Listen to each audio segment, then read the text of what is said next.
Back in my early 30s, I worked in transportation as a trucker in my home state of West Virginia.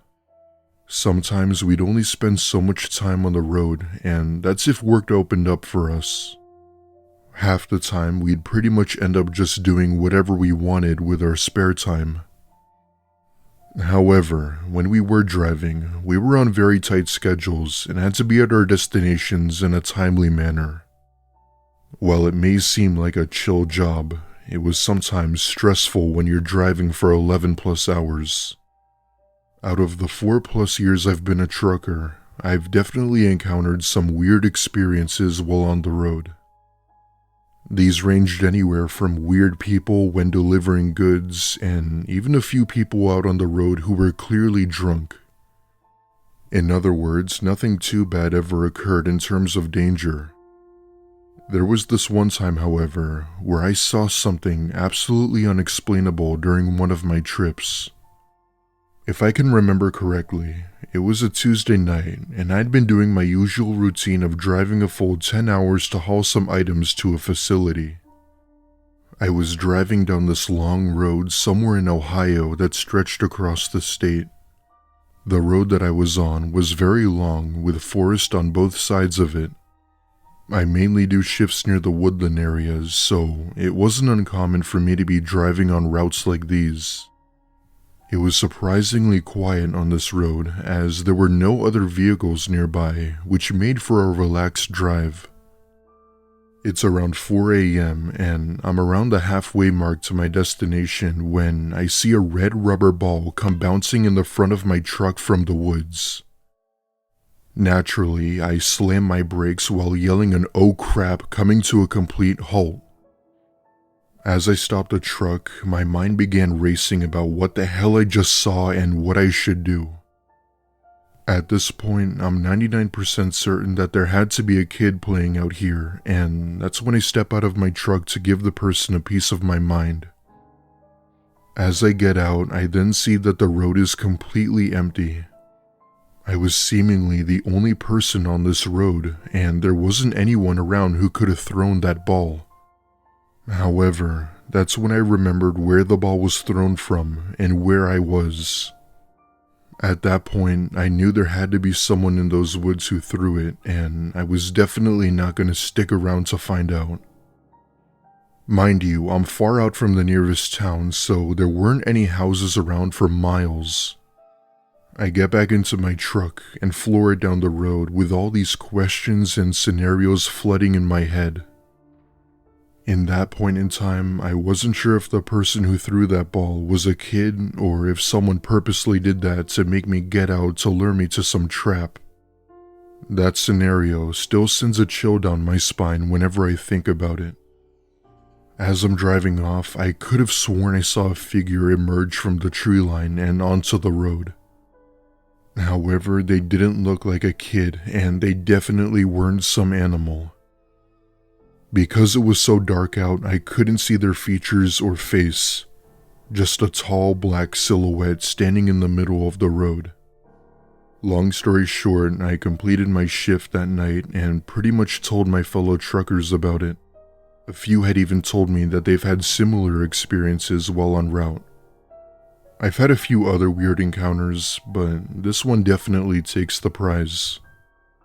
For whatever reason, this story still sticks with me while driving, as it's something I can't seem to forget. Till this day, I always wonder how everything would have played out if I had gone into those woods to look for anyone. One thing is for sure, is that I never took a route on that road again.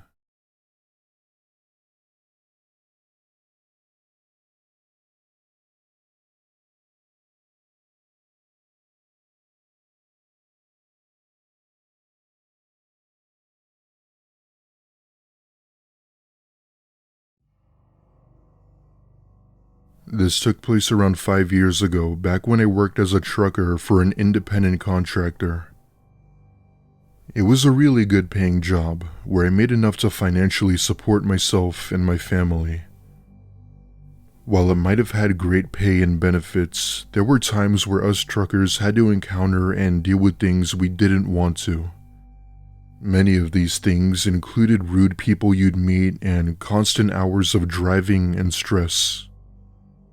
To be exact, this happened during the winter of 2018 at around 8 p.m. I had been assigned a specific route to deliver some manufacturing items to car dealerships that were located in isolated areas.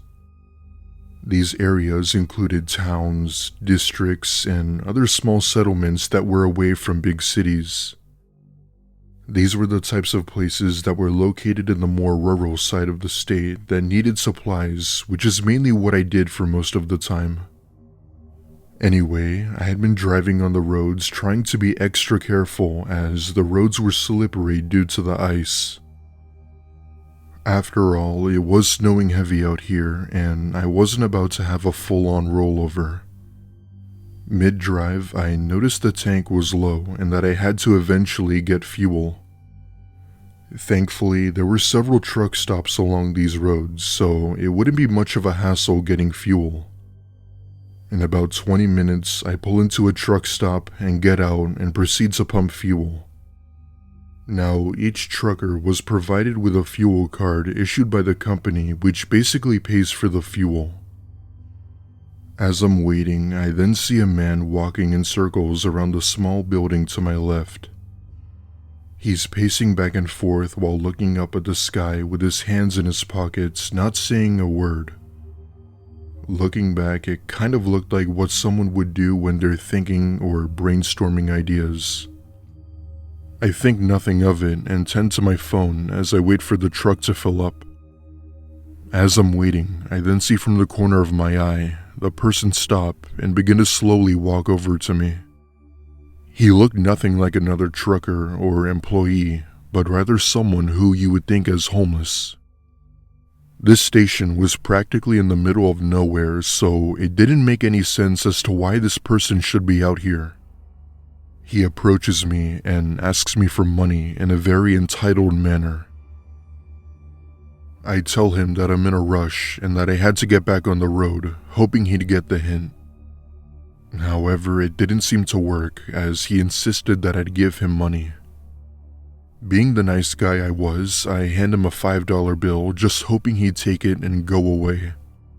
That thankfully seemed to do the trick as he then walked into the store and walked out with a cigarette pack. It was annoying, but the truck was almost ready where I would then be able to drive off. Once it was full, I decided I'd grab a quick coffee from the shop to just keep myself awake.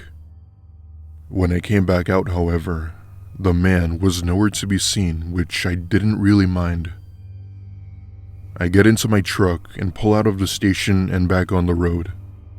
I'd say right then, I began to feel really tired, even while sipping on my coffee. However, the destination was only an hour away, so I figured I'd make it in time. Fast forward about a half hour later, I'm still driving, just wanting my shift to end when I feel a cold hand grab my face from behind me. This caused me to swerve off the road into the snow where I eventually got out, pulling the same man out of the truck from the station. I'd say the fight was over in a matter of seconds with me delivering several blows to his head. He then got up, but instead of fighting, he just ran the opposite way, disappearing into the snow. I took that time to get back in and floor it down the road, where I thankfully made it to the destination where I called the police. The only problem was that the road I was on was in the middle of nowhere, so the chances of finding him again were slim. I continued my trucking career for another 2 years after that, and then went on to work on an oil rig. It's safe to say that I've never experienced anything like that again, but as far as I know, these incidents with truckers aren't isolated. I've heard several stories from truckers that would make you not want to leave your house. Anyway, that's my story, and I hope you'll learn to be aware of your surroundings.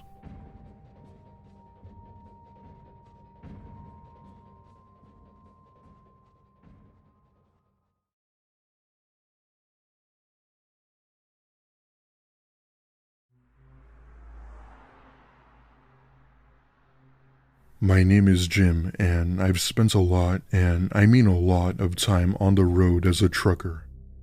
Ever since trucking school, I've been driving long distances for hours every day, and even with benefits, the pay wasn't the best.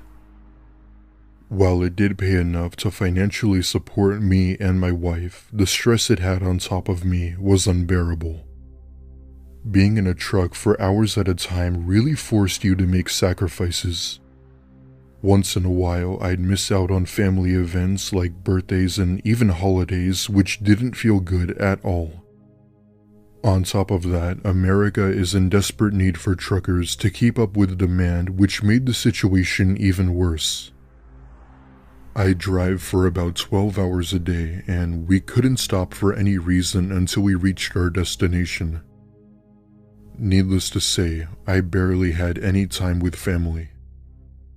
One night, I was doing my nightly routine of driving to a warehousing complex to deliver some products for major retail businesses like Target and Best Buy. I was somewhere in a rural area of Wisconsin on this long, empty road that stretched across the state. It's around 6 a.m. and I'm sipping my coffee trying to keep myself awake. Being a full-time trucker, caffeine was your best friend. If you didn't have it, you were in trouble. So there I am, driving down this road trying to keep myself awake when I see something big walk across the road from my headlights. I yell out an "oh shit" while practically slamming my brakes, coming to a complete stop. All the while, I'm cussing to myself, thinking that I just hit a person or possibly a bear. Going back, at first I did think it was a person, but then I remembered that whatever it was massive. 9 feet tall, a bulky body, and the movement it was walking looked abnormal. I step outside of the truck with my gun in hand, going to where I saw it. To my surprise, however, there was seemingly nobody on this road. Nobody walking, no roadkill, no nothing. The only thing I did see was faint tire marks on the road from me hitting the brakes too hard. I call out for anybody who might have been nearby, but got no response other than the sound of wind picking up and the truck engine. I get back inside and continue my route, managing to finish it within a few hours, but couldn't get what I had just seen off my mind. Later that same day, I call up one of my other fellow truckers and tell him about what I had just seen on the road. It turns out that he had experienced things that were similar and that it was likely a hallucination given that I was tired. Thankfully, I have a camera that sits next to the interior and was thankfully able to capture a brief second of this creature before it went out of frame. The photo will be on screen now. As you can see, the camera quality isn't that great, but it was likely due to the condensation on the front windshield. Because it was a single road with forest on opposite sides, there was a pretty good chance that it was an animal. My only question is what kind of animal 9 feet tall walks on 2 legs? I don't know if it was a person, I don't know if it was Bigfoot. One thing I do know was that I wasn't imagining it.